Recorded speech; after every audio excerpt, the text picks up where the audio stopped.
जय हिंद साथियों, अपना गुरुकुलम में आप सभी का स्वागत है। झारखंड करंट अफेयर के आज के सेशन में हम लोग जो प्रमुख योजना है इसका पार्ट 2 करने वाले हैं। इससे पहले हम लोगों ने पार्ट 1 देखा है।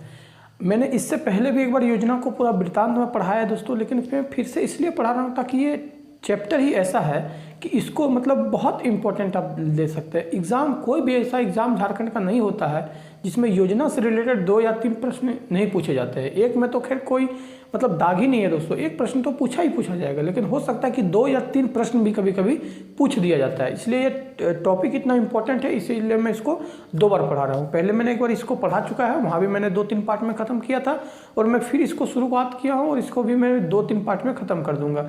और मैं जितनी देखिए, मैं प्रायोरिटी के अनुसार आपको योजनाओं को पढ़ा रहा हूँ। जो पहले ज़्यादा इंपॉर्टेंट था उसको मैंने पहले पढ़ाया, उसके बाद जो इंपॉर्टेंट है मैंने उसको आज बता रहा हूँ। लेकिन सभी जितना मैं बताऊंगा दोस्तों वो सभी बहुत इंपॉर्टेंट है एग्जाम के पॉइंट ऑफ व्यू से, यकीन मानिए आप। और अगर अभी तक वीडियो को सब्सक्राइब नहीं किया है तो आप रुक जाइए, पहले वीडियो को पूरा देख लीजिए। अगर अच्छा लगे तो अंत में सब्सक्राइब कर बेल आइकन को प्रेस जरूर कर लीजिएगा और वीडियो को शेयर भी कर दीजिएगा। आइए शुरुआत करते हैं। तो हम लोगों ने वहाँ पे लगभग 6 योजनाओं को देखा था इससे पहले पार्ट में। आपने नहीं देखा तो जाके देख लीजिएगा प्लेलिस्ट में। और आज फिर हम लोग 6 योजनाओं को जानने। देखिए दोस्तों, मेरा पढ़ाने का या पढ़ने का जो तरीका है वो कुछ थोड़ा सा अलग है। मैं कम कंटेंट पढ़ के उसको समझने का प्रयास करता हूँ और याद रखने का प्रयास करता हूँ। ज़्यादा कंटेंट पढ़ के ऐसा नहीं कि एक दिन में 50 योजनाएं पढ़नी है और पता चला कि कुछ भी याद नहीं रहा, ठीक है। तो कम योजना पढ़ेंगे और ज़्यादा याद रखने का प्रयास करेंगे। इसकी फिर हम लोग ऑब्जेक्टिव टेस्ट लेंगे, जो 2 क्लास हो जाएगा। इससे पहले वाला योजना और आज जो क्लास हो रहा है, इसका दोनों मिला के मैं ऑब्जेक्टिव टेस्ट लूँगा। तो आइए शुरुआत करते हैं हम लोग। यहाँ पे देखिए प्रमुख योजना मैंने लिखा है, यहाँ पे मैंने योजना का नाम लिखा है, यहाँ पे आरंभ लिखा है कि शुरुआत और आरंभ कब हुआ है। यहाँ पे मैंने उद्देश्य लिखा है, ठीक है। क्योंकि आपका बोर्ड यहाँ पे थोड़ा सा लाइट दिख रहा होगा इसलिए आपको ये नहीं पढ़ पा रहे होंगे। तो यहाँ पर आरंभ लिखा हुआ है कि शुरुआत कब हुआ, ये योजना है। और इधर उद्देश्य लिखा है कि योजना का उद्देश्य क्या है, ठीक है। तो आज का जो पहला योजना है बहुत ज़्यादा इंपॉर्टेंट, एग्जाम में ना जाने कितनी बार पूछा गया होगा इसका कोई पता नहीं है। मुख्यमंत्री कन्यादान योजना, ठीक है। और योजना बहुत फेमस भी हुआ था। मुख्यमंत्री कन्यादान योजना आरंभ की बात कीजिए तो 2004, एकदम मतलब इसको कह सकते हैं जिस तरह आप खाना नहीं भूलते हैं, जिस तरह आप हवा ऑक्सीजन लेना नहीं भूलते, उसी तरह इसको भी याद रख लीजिए कि जिस तरह ये जो है इसको नहीं भूलना है। मुख्यमंत्री कन्यादान योजना 2004 में, ठीक है, शुरुआत किया गया 2004 में। अगर इसका अगर उद्देश्य की बात की जाए तो बीपीएल परिवारों के कन्याओं के विवाह हेतु 30,000 रुपये देना, ठीक है। इंपॉर्टेंट चीज़ है, एक एक चीज़ जो मैं योजना से रिलेटेड आपको पढ़ाता हूँ, छोटी छोटी बातें भी अगर कहता हूँ तो उसको आपको याद रखना है, पॉइंट कर लेना है, आपको नोट्स बना लेना है, ठीक है। और मैं फिर कहता हूँ कि नोट्स खुद का राइटिंग का ही बनाइए दोस्तों, पीडीएफ के भरोसे ज़्यादा मत रहिए, ठीक है। तो याद रखिएगा, मुख्यमंत्री कन्यादान योजना 2004 में शुरुआत, बीपीएल परिवारों की कन्याओं के विवाह में 30,000 देने का लक्ष्य रखा गया था, ठीक है। चलिए मुख्यमंत्री लक्ष्मी लाडली योजना की बात कर लेते हैं। आपको टर्म समझना है, मुख्यमंत्री कन्यादान है, यहाँ मुख्यमंत्री लक्ष्मी लाडली योजना है। शुरुआत की बात की जाए तो 15 नवंबर 2011 को शुरुआत किया गया था। इसमें भी बीपीएल परिवार के बालिकाओं को पोषण एवं शिक्षा देना उद्देश्य था इस योजना का लक्ष्य। कौन योजना का लक्ष्य? तो मुख्यमंत्री लक्ष्मी लाडली योजना, ठीक है। इसमें क्या था कि बीपीएल परिवार के बालिकाओं को पोषण एवं शिक्षा देने का उद्देश्य रखा गया था।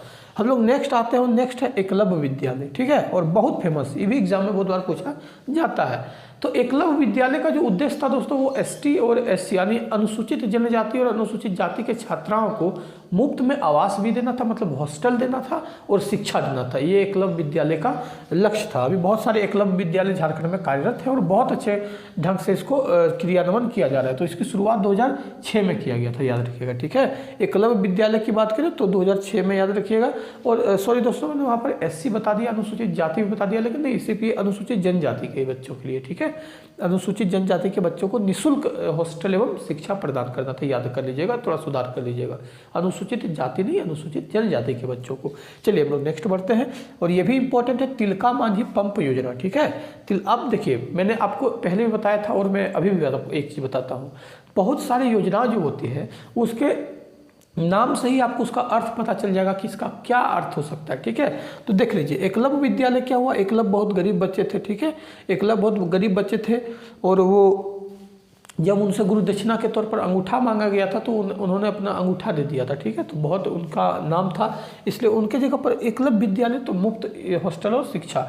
अब यहाँ पर देखिए तिलका मांझी पंप योजना, तो पंप योजना का संबंध निश्चित कहीं ना कहीं सिंचाई से होना चाहिए। ठीक है, तो याद रखिएगा कि तिलका मांझी पंप योजना की शुरुआत 2 जुलाई 2006 को किया गया। ये बहुत ज़्यादा याद रखने का है और इसको भी याद रखने का है, क्योंकि ये प्रश्न योजना से प्रश्न जब भी एग्जाम में आपको पूछा जाएगा तो आपको पूछा जाएगा कि इनमें से जो है एकलव्य विद्यालय के बारे में कौन सा कथन सत्य है या कौन सा कथन असत्य है। तिलका मांझी पंप योजना के बारे में कौन सा कथन सत्य है, कौन सा कथन असत्य है, ऐसा करके प्रश्न पूछा जा सकता है। ठीक है, तो याद रखिएगा कि तिलका मांझी पंप योजना 2 जुलाई 2006 को स्टार्ट हुआ था। ग्रामीण किसानों को याद रखिएगा, देखिए यहाँ आपको वहाँ पर ऐसे ही फंसाएगा, वहाँ पे आपको दे देगा, मान लीजिए इसमें दे दिया कौन सा कथन असत्य है, और पहला दे देगा कि इसकी शुरुआत 2 जुलाई 2006 को किया गया था पहला। सेकंड दे देगा आपको ये शहरी किसानों को सिंचाई सुविधा उपलब्ध कराना था। अब वहाँ पर आपको वहीं पर गलती छाटना है कि ये शहरी किसानों को नहीं, ये ग्रामीण किसानों को सिंचाई सुविधा उपलब्ध कराना था। किसका लक्ष्य? तिलका मांझी कृषि पंप योजना, मतलब सॉरी पंप योजना 2 जुलाई 2006 को।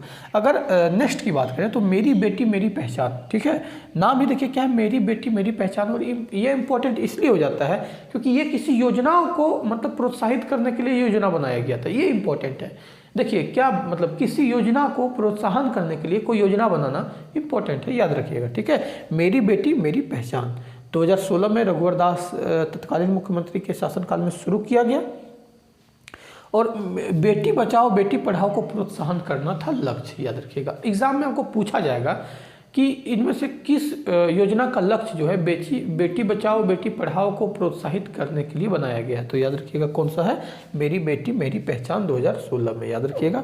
लोग नेक्स्ट पढ़ेंगे और आज का लास्ट पढ़ेंगे कि साइकिल वितरण योजना 2। आप इसको बहुत बार सुने होंगे और मतलब ये बहुत फेमस योजना हुआ था। ठीक है, इसलिए इसको आपको एग्जाम के पॉइंट ऑफ व्यू से याद रखना है। कौन सा है? साइकिल वितरण योजना 2002 में। ठीक है, इसको तो निश्चित एकदम मतलब इसको जिस तरह आपने बताया था मुख्यमंत्री कन्यादान को, मैंने बताया कि जिस तरह आप भोजन करना नहीं भूलते हैं, जिस तरह आप सोना नहीं भूलते हैं, सबसे इंपॉर्टेंट सोना नहीं भूलते, इसी प्रकार इसको नहीं भूलना है। मुख्य साइकिल वितरण योजना 2002 में अनुसूचित जाति और अनुसूचित जनजाति के तथा अल्पसंख्यक तीनों को, ठीक है, अनुसूचित जाति अनुसूचित जनजाति और अल्पसंख्यक के छात्राओं को साइकिल उपलब्ध कराना था। लेकिन अब यह जो योजना है वो सभी को लगभग मिल रहा है। ठीक है, चाहे वो जनरल हो, ओबीसी हो या अन्य जो भी कास्ट के हो, सभी के छात्राओं को ये साइकिल प्रदान किया जा रहा है। अभी तो बहुत सारी योजनाओं का मतलब बदलाव किया गया है, लेकिन एग्जाम के पॉइंट ऑफ व्यू से आपको यही याद रखना है क्योंकि 2002 में जो शुरुआत हुआ था उसमें अनुसूचित जाति अनुसूचित जनजाति और अल्पसंख्यक के छात्रों को प्रदान किया जाता था। तो सेशन कैसा लगा दोस्तों मुझे जरूर बताइएगा और इसको आप लोग याद कर लीजिएगा। ठीक है, थोड़ा सा मेहनत करिएगा, योजना को आपको थोड़ा सा समझना भी पड़ेगा और याद भी करना पड़ेगा, इसमें और दूसरा कोई ऑप्शन नहीं है दोस्तों। और यह एक ऐसा टॉपिक है, मैं फिर से कहता हूँ कि यह एक ऐसा टॉपिक है जिसको आप इग्नोर नहीं कर सकते हैं। एग्जाम में एक प्रश्न तो खैर छोड़ ही दीजिए, एक प्रश्न तो इसका मतलब कह सकते हैं यूनिवर्सल ट्रूथ है, आएगा ही आएगा, लेकिन कभी कभी 2 कभी कभी 3 प्रश्न भी देखने को मिल जाता है। तो अगर अच्छा लग रहा है वीडियो को तो फिर थोड़ा सब्सक्राइब करिए, बेल आइकन को प्रेस कर लीजिए, शेयर भी कर दीजिए वीडियो को और कमेंट करके मुझे ज़रूर बताइएगा कि कैसा लगा। ठीक है, तो अंत तक बने रहने के लिए धन्यवाद और जय हिंद।